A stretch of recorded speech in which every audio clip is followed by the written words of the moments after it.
Our managing editor, my co-anchor, and dear friend Gwen Ifill died earlier today after an almost year-long battle with cancer. She was a supernova in a profession loaded with smart and talented people. She was an extraordinary journalist. She always kept faith with the fundamental responsibilities of her profession, asking tough questions, holding people in power accountable, and defending a strong and free press that makes our democracy work. I graduated from Simmons 32 years ago. Simmons prepared me so well for the choices I would have to make in life.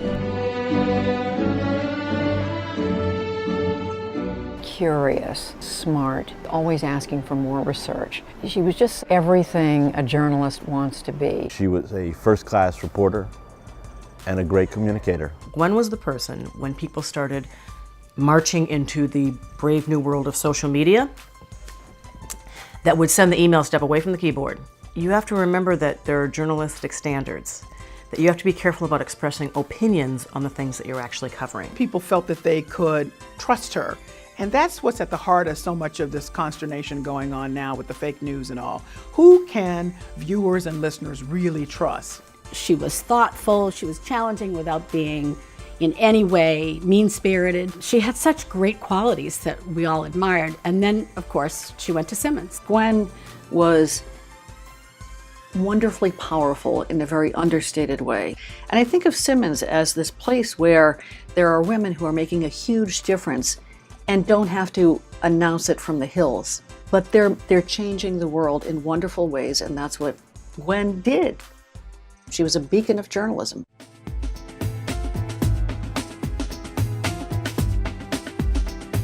When I think about Gwen as a student, she was very serious. Gwen didn't engage in what I call some of the nonsensical activities. I don't believe that she turned it off because she felt like she had to. I think she was more interested in achieving her goals. I would say that Gwen was probably a little more adventurous and probably had a wider variety of experiences and friends than many of us had, because we were still trying to figure out how to be who we were at Simmons. She was a serious person. She was about business, and she was a good example for other students. As a child, she was curious, headstrong, loved to sing, and had a lot of joy of life. And that was important because we grew up rather poor. In fact, we spent a lot of our childhood in the projects.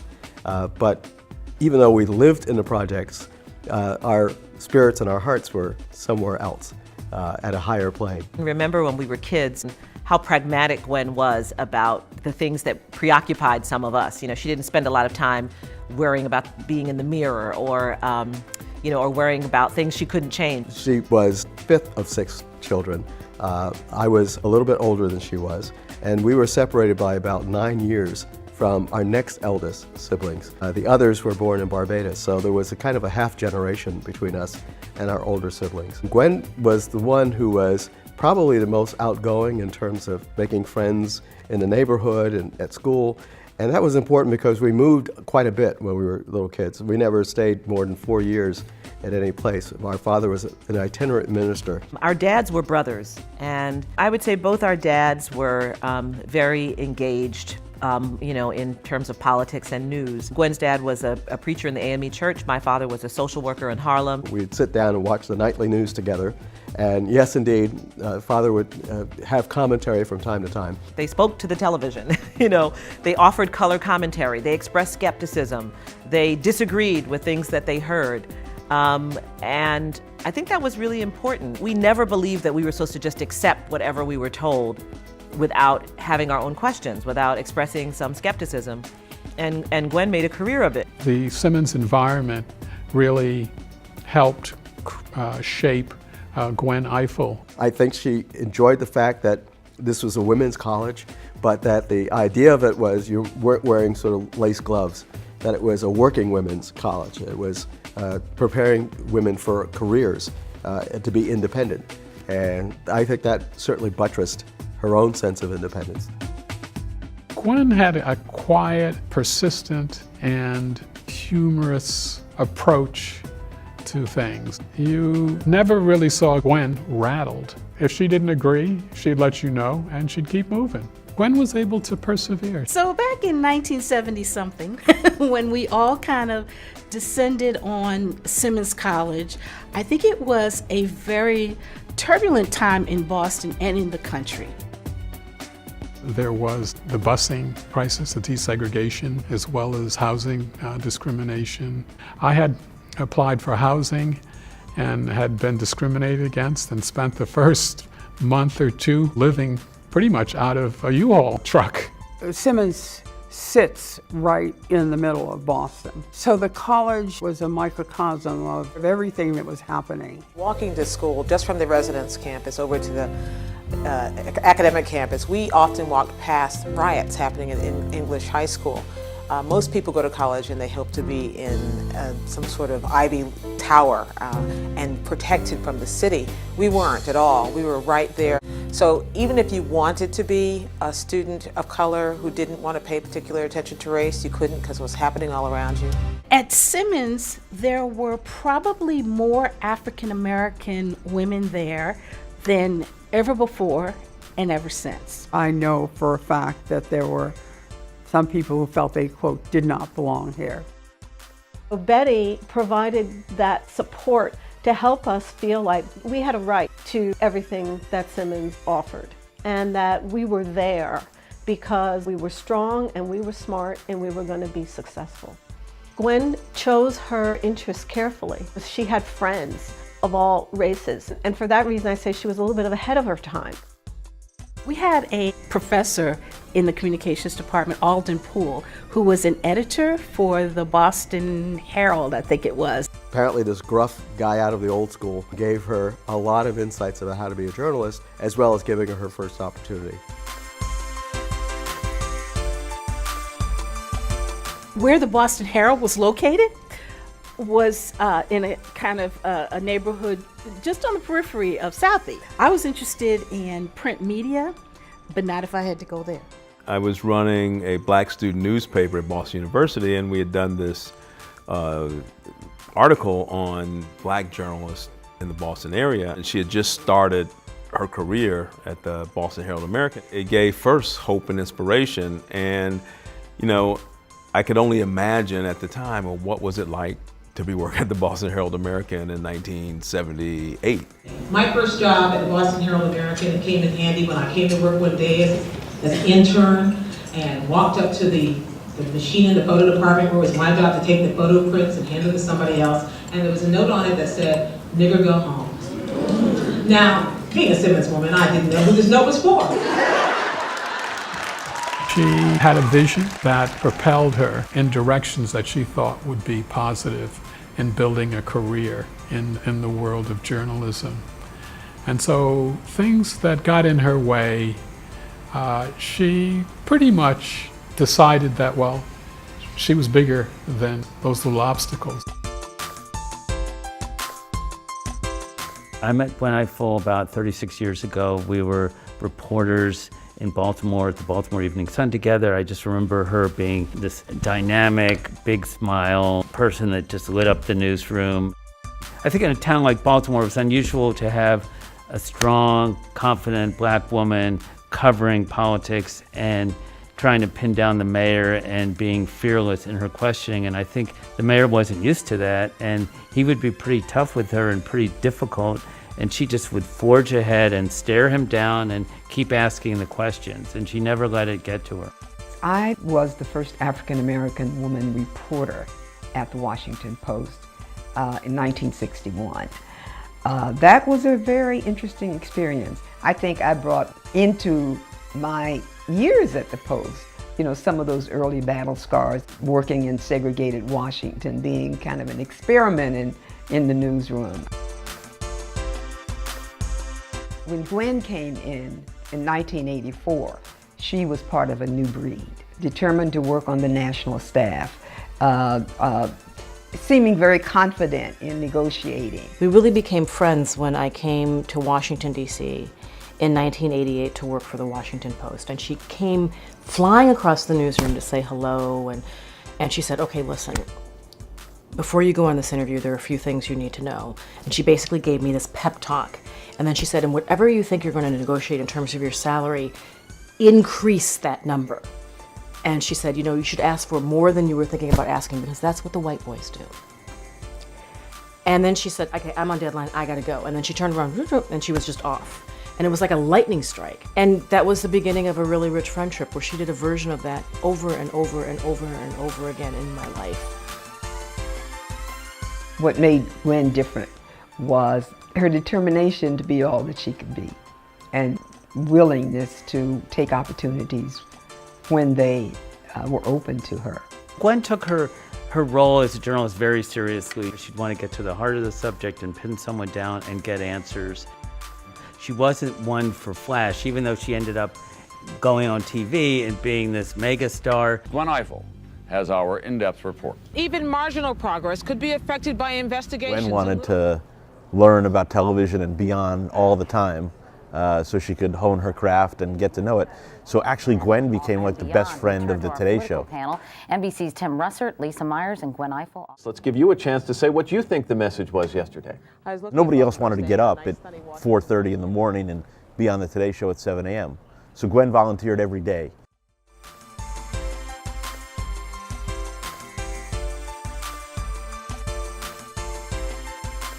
Wealth and the promise of prosperity. News on all fronts this week. And to our new senior correspondent, Gwen Ifill. Welcome, Gwen. Thanks, Jim. For a preview of the Supreme Court's 1999, how would you prioritize it?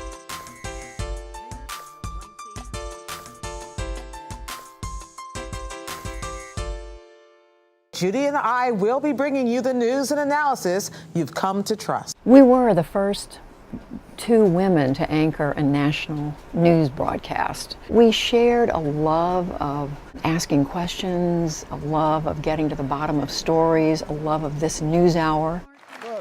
It's fair to say that Gwen loved covering politics just about more than anything. Why don't you mention Donald Trump by name? He seems to do a good job mentioning his own name. So Gwen and I co-anchored the presidential conventions, the Democrats and the Republicans, in both 2012 and 2016. There were other critically important news moments when we were together. When we talk about race in this country, we always talk about African Americans, people of color. I want to talk to you about white people. So Judy, you asked the race question. I want to ask the white people question.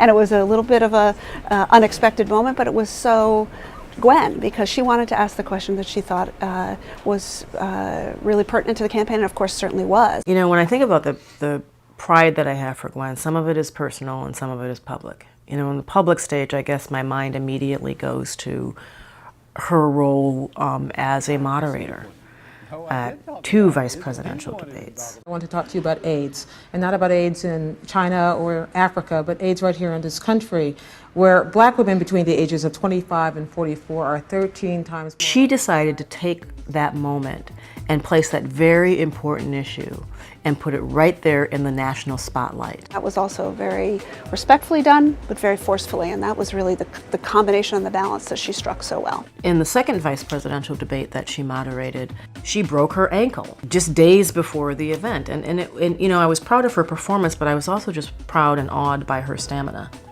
She didn't take any painkillers. She just sort of dug in and figured out, okay, how am I going to get through this? She basically put on that professional Gwen Ifill, and literally before the TV cameras and everything, showed the debate, she was escorted on the stage by 2 big football players, and was very, very happy about that photo. I was really proud of her in that moment. But on the private side, there are other things that make me very proud of her.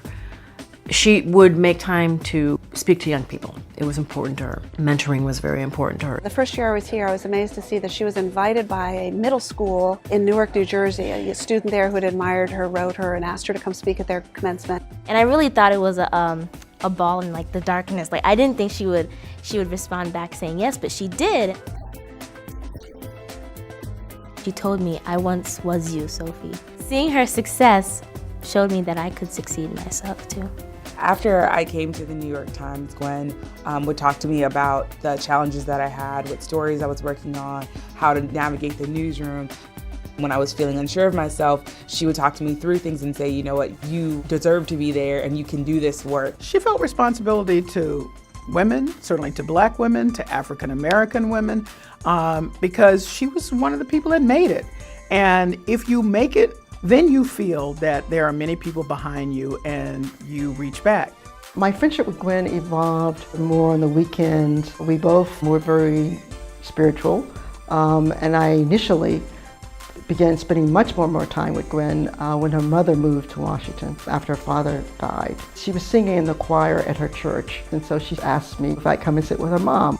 It was one of those mornings after we had been at church and we had breakfast, and I told her I had been thinking about taking a year off and moving to Paris. And literally, she was going, wait, what? Have you really thought about this? Because the whole idea of taking a year off from your job was not anything Gwen thought about doing. When I got married, I asked Gwen if she would sing, and she agreed, but she said, I can't stay. She had to work, and true Gwen style, I'm busy. I don't have time for a party. I'm coming here to sing for you because you've asked me to, and I care about you. However, I've got to go. Welcome to the tribe, and a glorious tribe it is. We are tiny, but we are everywhere. As soon as she sat down after she gave the commencement address, she said, I have to leave in about 10 minutes. And I said, well, we're sorry not to have you stay, but we understand because we had been advised that she would do this. And she said, you know, I have my own show. And if I'm not there, somebody else is looking to take that seat. So I'm not missing very often. She really, really knew that the kind of success she had was to be valued and to be protected. I would like to emulate Gwen Ifill's brand of journalism by constantly looking for the truth, telling accurate stories, and supporting my fellow female journalists. Gwen is definitely an inspiration, being a woman of color in the journalism industry, and now learning journalism in this day and age when there's a lot to say about journalists. I love people's stories, and that led me right to journalism. I feel like journalism and writing in general helps to pass all that knowledge down to the next generation. I'm proud to have the same alma mater as her, and her legacy will live on through the school, and I'm happy to carry it with me. We have gone through a process recently that we're calling redesign, where we've thought about what our institutional signature strengths are, and communication is one of those strengths. And that's something that we want to start highlighting in new ways, and honoring Gwen is one of the ways that we know we can do that. We would love to be the place where other people can come and study the work of her life. So I'm really trying to think about how we can create new kinds of value by doing more interdisciplinary work. For example, a faculty member in Library and Information Sciences, Laura Saunders, is working with a faculty member in Communications, Rachel Gans-Borstein. And together, they are thinking about the ways we can help our students understand something about this new phenomenon of fake news. One of the ways they're doing that is by teaching together.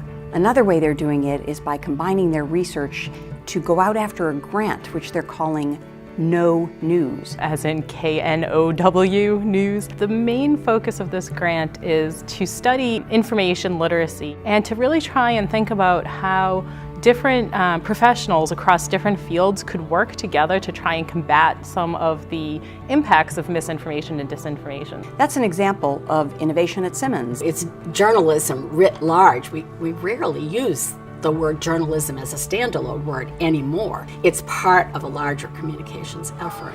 And we also want to think about how we can take this complex, constantly changing world of media and anticipate what the next moves may be, to bring our faculty together to remind us that when they recombine their DNA in interesting ways, they can help us to move Simmons forward and do that as a way of honoring Gwen.